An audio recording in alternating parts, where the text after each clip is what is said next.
Well, the first 2024 presidential election debate between Kamala Harris and Donald Trump just concluded. I'm filming this video about 11 minutes after it ended. I have about half a page of notes on paper next to me, and I'll be releasing this video immediately after I finish filming it. So, these are my completely unscripted thoughts on tonight's debate, and I will be starting from the top, and we'll get into the specifics later in the video. But to be very clear, I view Kamala Harris as the unequivocal winner of tonight's debate. And there are two broad reasons for this.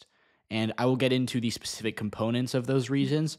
But the first reason that I think Kamala Harris won was that she got under Donald Trump's skin. One of the reasons Donald Trump was so effective in 2016, if you watch those Republican primary debates, was that he was able to come away looking like he had outsmarted or, kind of outspoken his opponents on that debate stage. He had moments where he told Jeb Bush, the former governor of Florida, who was actually the front runner to win that party's nomination back in 2015, he'd say, "Quiet, I'm talking." And he had nicknames for his opponents. He called Ted Cruz Lion Ted. He called Marco Rubio Little Marco. So he came away from those debates looking like he was in control. Tonight, I think that dynamic was very, very different.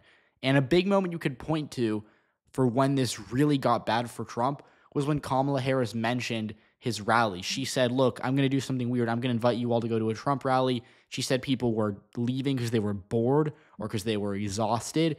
And that really offended Donald Trump. And this is actually predictable because Democrats, especially Barack Obama at the DNC, have gone after Trump for saying he has a weird obsession with crowd sizes at rallies. So this is not a new thing. And Democrats for 8-9 years have been calling Donald Trump insecure, saying that he's, not, Democrats even called him a baby or a child because he cares about these things, right? This is the first time a Democrat has actually gone toe-to-toe with Donald Trump and come away benefiting from that. Democrats have been saying it. Hillary Clinton said it. Joe Biden said it. Barack Obama said it. None of those people, and especially Hillary Clinton and Joe Biden, who both debated Donald Trump, neither of those two people were able to really get under Donald Trump's skin and rattle him the way Kamala Harris did tonight. I think that's the first big thing. And from there, that plays into the other parts of the debate. To me, Donald Trump, when he is at his best when he's in control. If you look at the June debate where I came on here and said he unequivocally won that debate against Joe Biden, that debate was so bad for Biden that Biden had to drop out of the race, to be clear, right? That debate was so good for Trump because Biden was not able to get under his skin. And as a result of that, Trump controlled that room. Trump controlled Biden from the start of that debate to the end of it. Tonight, that dynamic could not have been more different. But the second reason that I believe Kamala Harris won this debate, and this is perhaps even more important than the first reason, is that she was more on message. Again, I believe the most important thing to winning in politics, to even winning a simple debate competition, whether, even if you're not a politician, right? Like just, winning an argument, coming away looking better from a conversation, right? Is to stay on message and to come back to the same point. She was on message. I have down in my notes that 4 times, especially in the second half of the debate, she got better as the debate went on. She talked about how she wanted to turn the page away from Donald Trump. Here's the thing with Donald Trump. He can win this election. He won the 2016 election. He came very close to winning the 2020 election, but he is not popular with American voters. In 2016, he got 46.1% of the vote. 2020, he got 46.8%. So he's never come close to getting a majority of the vote. He has a lot of supporters, and they're in a lot of swing states. But again, the majority of Americans, even in 2016, did not vote for Donald Trump or did not support him.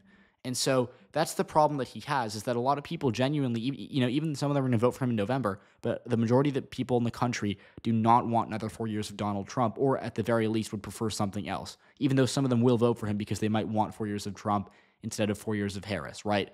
But again, majority of people do not want Donald Trump in office come January. So that is something that I think Harris really exploited.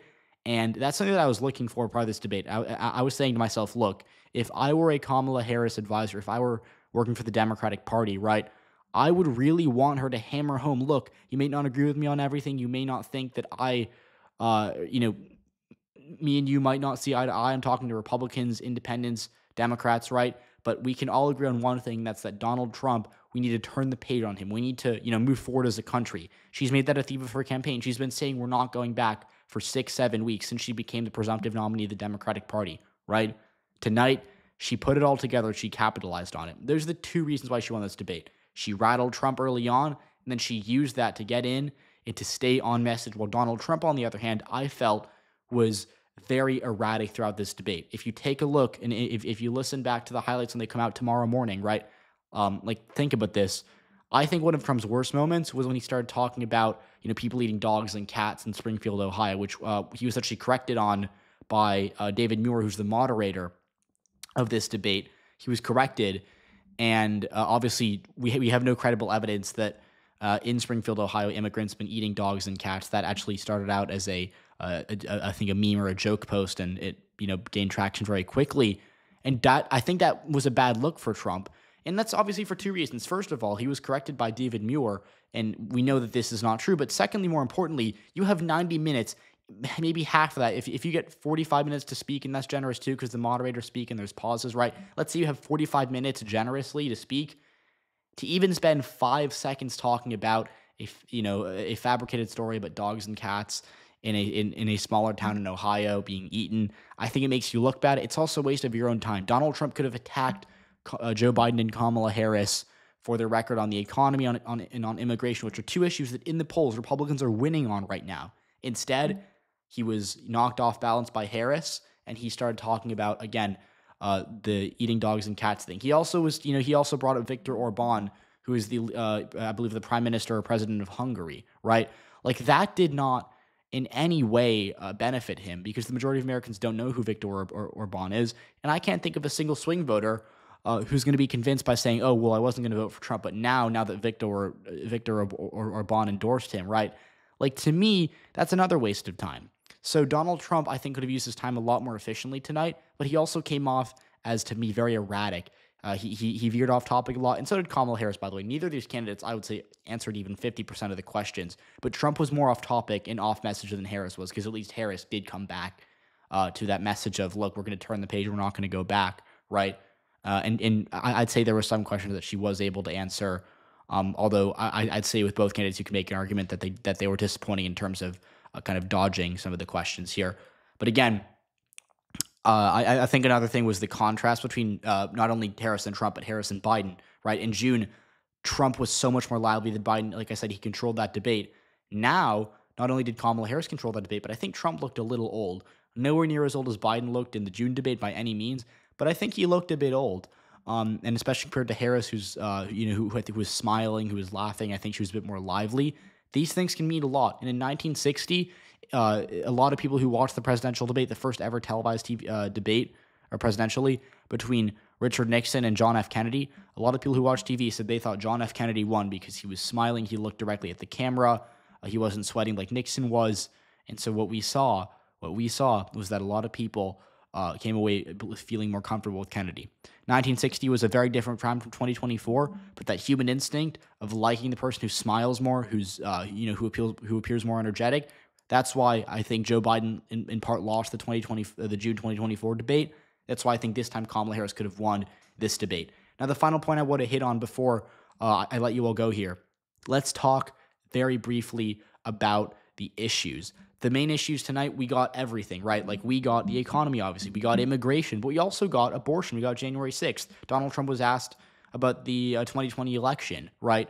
And so what we saw was, I would say, Donald Trump had a lot of missed opportunities. The economy and immigration, those are two issues Republicans should be winning on, especially immigration, where Democrats have actually moved a lot to the right in just the past couple of years, right? Donald Trump, I think, could have been a lot stronger on immigration. He did, make some of the points you'd expect him to make, but to me, Kamala Harris really, I think, kind of broke that even when she brought up the fact that she accused Trump of essentially killing the border bill that Democrats tried to pass earlier this year in the U.S. Senate. And so that was a problem for Trump. Then on the economy, I thought Trump started out okay, and Harris, I didn't actually like her. The first question is always, but the economy, and I thought Harris's first answer was very mediocre. I didn't think it was that great. I think Trump also was fine the first question, but Harris's response to that, where she talked, let's talk with Donald Trump, let's talk about this, let's talk about his record, When she went on the offensive like that very early on in that debate, I think that, maybe rattled Trump a little bit, but it made her look in control, and it gave her a way of providing meaningful statistics to American people who maybe are on the fence with this election. So for those reasons, I've given you a very brief overview of this debate. I'll probably speak more about it tomorrow, so subscribe to the channel if you haven't done so already. But those are my thoughts. I think tonight was a clear victory for Kamala Harris. Remains to be seen how much that bump will translate in the polls. By no means is this election anywhere close to over, and Donald Trump is still very much in this, but I think tonight he hurt himself a lot. In the betting markets, you can see this. We saw that the betting odds have shifted towards Harris.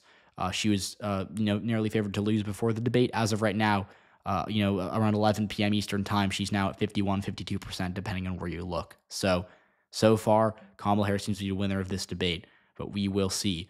Again, like the video, tell me your thoughts. I'll put out a poll on the channel right now. But as always, I'll see you all in the next one. Comment down suggestions below, subscribe, and thank you.